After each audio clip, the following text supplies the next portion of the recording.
Welcome friends. आज आपण एक नवीन रेसिपी करतोय, दही पोह्याचे वडे. तर बघताय तुम्ही की मी आपल्या दही पोहे हे एक 5 मिनिटापूर्वी चांगले भिजवून घेतले होते. त्याला मी चांगलं आता मिक्स करून घेतलेलं आहे. ह्याला फोडणी पण दिलेली आहे मी. आता ह्याच्यामध्ये आपल्याला काही मसाले आणि 2 पीठ ह्याच्यामध्ये आपल्याला ॲड करून घ्यायचे. तर चला सुरू करूया आजची रेसिपी. बघत राहा अकूज किचन.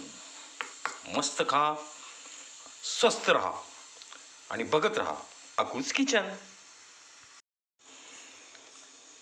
थोडं तिखट टाकतो मी. अद्रक, लसूण याची मी ठेचा ऑलरेडी टाकलेला आहे. त्याच्यानंतर धने पावडर, धना पावडर टाकून घ्यायची आहे. थोडं मीठ मिक्स करून घेऊया.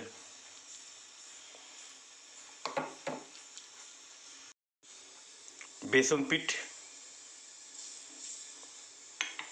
आणि थोडासा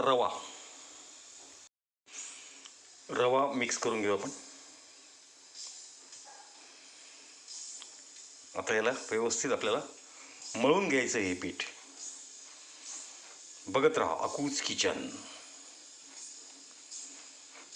काहीतरी असं नवीन नवीन रेसिपी ट्राय करत राहायचं.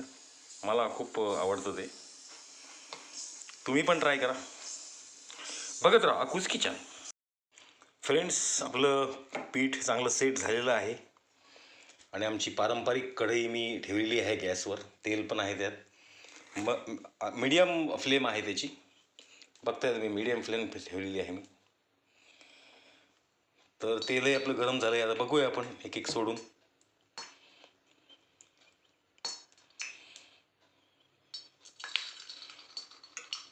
थोडं मी टाकलेलं आहे. हो, तेल गरम झाले. आता आपण पकोडे तळायला सुरुवात करूया. फ्रेंड्स, मी पहिला घाणा घेतलेला आहे आणि आपले वडे म्हणा किंवा पकोडे म्हणा, छान त्याला डीप फ्राय मी करून घेत आहे. एकदा नक्की ट्राय करा तुम्ही. खूप छान रेसिपी आहे. थोडंसं लालसर गोल्डन रंग आला की आपण त्याला काढून घेऊया. साधारणतः 2 ते 3 मिनटं लागतात त्याला. बघत राहा अकूज किचन. मस्त खा आणि स्वस्त रहा आणि बघत राहा अकूज किचन. कांदा पकोडा, कोबी पकोडा, हे सगळे प्रकारचे पकोडे आपण खाल्लेले आहेत. पण याही प्रकारचा पकोडा एकदा करून बघा, नक्की आवडेल सगळ्यांना. बघत राहा अकूज किचन. फ्रेंड्स, फायनली आपले क्रिस्पी क्रंची एकदम मस्त चमचमीत असे दही पोहे पकोडा रेडी टू इट.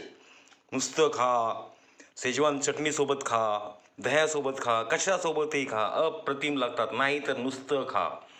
एकदा नक्की करून बघा. नाही तर सरळ माझ्या घरी या, आपण मिळून या, गरम गरम दही पोहे पकोड्याचे आस्वाद घेऊया. नक्की आम्ही आपली वाट बघतोय. खूप खूप धन्यवाद आणि मनपूर्वक आभार. बघत रहा अकूज kitchen. Please like and subscribe my channel अकूज किचन.